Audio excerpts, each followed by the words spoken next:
បងប្អូនប្រទះឃើញរូបចម្លាក់រស់រវើកមានសក់ផុសដុះឡើងនៅប្រាសាទបាឡេលីពេលដឹងប្រវត្តិពិតកាន់តែព្រឺសម្បុរ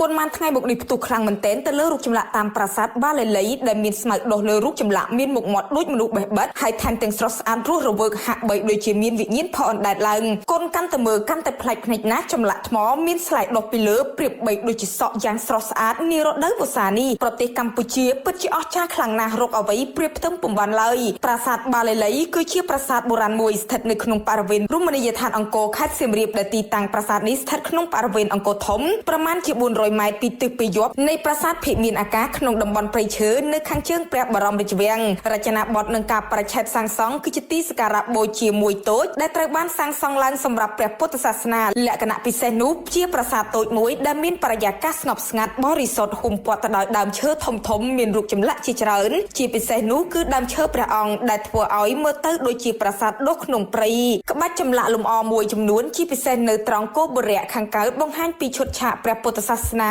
ដែលឈុតល្បីមួយគឺការថ្វាយអំណោយដល់សត្វនៅក្នុងព្រៃបារីឡៃកា